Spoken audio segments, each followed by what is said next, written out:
वक्रतुंड महाकाय कोटि सूर्य समप्रभा निर्विघ्नं कुरु मे देव सर्वकार्येषु सर्वदा।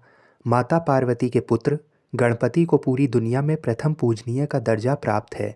कोई भी शुभ कार्य के लिए सबसे पहले गणेश जी की ही आराधना की जाती है। गणेश जी संकट मोचन विघ्नहर्ता हैं। कहते हैं किसी भी परेशानी तकलीफ संकट में इनकी आराधना करने से परेशानियों का अंत हो जाता है। गणेश जी का व्रत बहुत फलदायी होता है। ये हर चतुर्थी को रखा जाता है। हिंदू पंचांग के अनुसार महीने में दो चतुर्थी आती हैं, एक विनायक चतुर्थी और दूसरी संकष्टी चतुर्थी। हर महीने के शुक्ल पक्ष के चौथे दिन विनायक चतुर्थी आती है एवं हर महीने के कृष्ण पक्ष के चौथे दिन संकष्टी चतुर्थी आती है।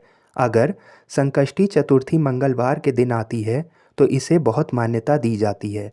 इसे अंगार की संकष्टी चतुर्थी कहते हैं। सभी संकष्टी चतुर्थी में इसे विशेष महत्व दिया जाता है। नारद पुराण के अनुसार संकष्टी चतुर्थी के दिन व्रती को पूरे दिन का उपवास रखना चाहिए। शाम के समय संकष्टी गणेश चतुर्थी व्रत कथा को अवश्य सुनना चाहिए, जिससे व्रत का पूरा फल मिलता है। रात के समय चंद्रोदय होने पर गणेश जी का पूजन करके भोजन करना चाहिए। इस दिन गणेश जी का व्रत पूजन करने से धन धान्य और आरोग्य की प्राप्ति होती है और समस्त परेशानियों से मुक्ति मिलती है तथा सभी मनोकामनाएं पूर्ण होती हैं।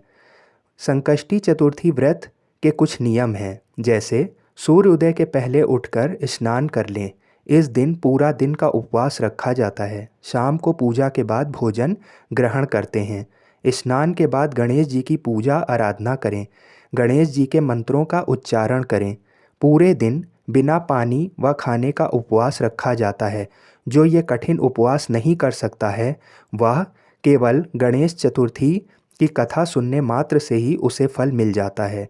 शाम को चंद्रोदय के बाद पूजा की जाती है। अगर बादल के चलते चंद्रमा नहीं दिखाई देता है तो पंचांग के हिसाब से चंद्रोदय के समय में पूजा कर लें। शाम के समय पूजा के लिए गणेश जी की मूर्ति के बाजू में दुर्गा जी की भी फोटो या मूर्ति रखें। इस दिन दुर्गा जी की पूजा बहुत ज़रूरी मानी जाती है। गणेश जी के प्रिय मोदक बना के रखें। इस दिन तिल या गुड़ के मोदक बनाए जाते हैं, क्योंकि भगवान गणेश जी को गुड़ अत्यधिक प्रिय है। भगवान गणेश की पूजा में गणेश जी के मंत्र का जाप करते हुए कुछ मिनट का ध्यान करें, कथा सुनें, आरती करें एवं प्रार्थना करें। इसके बाद चंद्रमा की पूजा करें व उनको अर्घ्य दें, क्योंकि गणेश जी की पूजा में चंद्रमा को अर्घ्य देने के बाद ही व्रत संपूर्ण माना जाता है।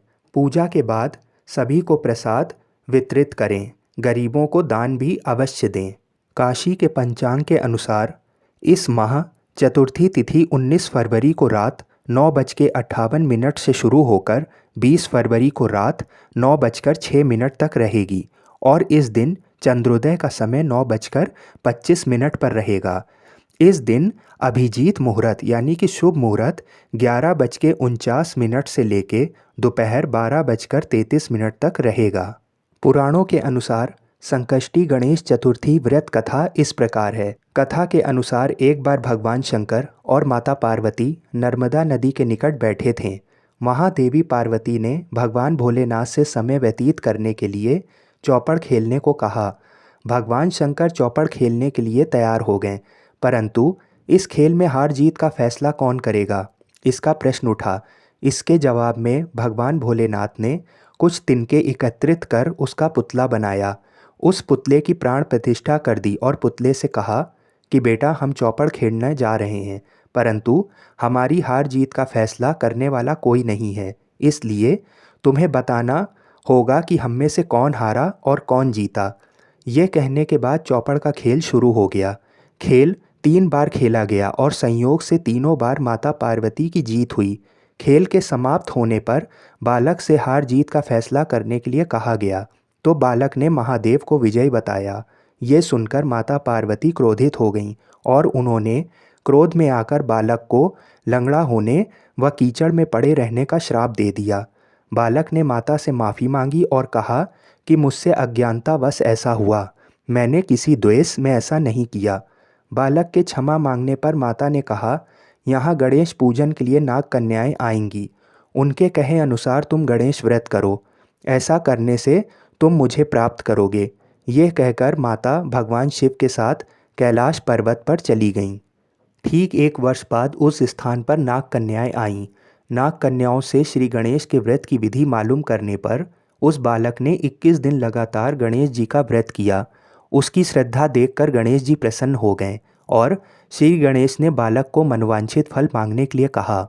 बालक ने कहा कि विनायक, मुझ में इतनी शक्ति दीजिए कि मैं अपने पैरों से चलकर अपने माता पिता के साथ कैलाश पर्वत पर पहुंच सकूं और वह ये देख प्रसन्न हो।